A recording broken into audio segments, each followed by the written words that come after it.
Trying to predict the future is a discouraging and hazardous occupation because the prophet invariably falls between two stools. If his predictions sound at all reasonable, you can be quite sure that in 20 or at most 50 years, the progress of science and technology has made him seem ridiculously conservative. On the other hand, if by some miracle a prophet could describe the future exactly as it was going to take place, his predictions would sound so absurd, so far-fetched, that everybody would laugh him to scorn. This has proved to be true in the past, and it will undoubtedly be true, even more so, of the century to come. The only thing we can be sure of about the future is that it will be absolutely fantastic.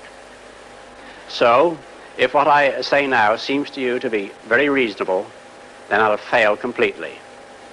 Only if what I tell you appears absolutely unbelievable have we any chance of visualizing the future as it really will happen.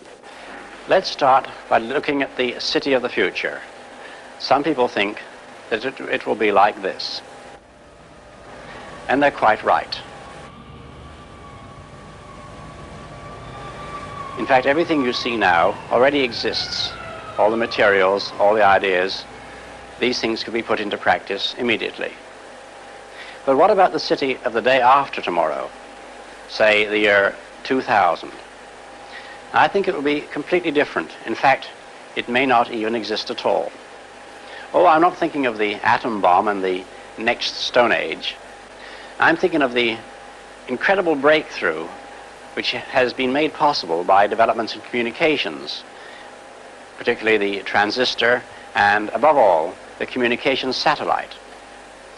These things will make possible a world in which we can be in instant contact with each other, wherever we may be, where we can contact our friends anywhere on Earth, even if we don't know their actual physical location. It will be possible in that age, perhaps only 50 years from now, for a man to conduct his business from Tahiti or Bali just as well as he could from London. In fact, if it proves worthwhile, almost any executive skill, any administrative skill, even any physical skill, could be made independent of distance. I am perfectly serious when I suggest that one day we may have brain surgeons in Edinburgh operating on patients in New Zealand.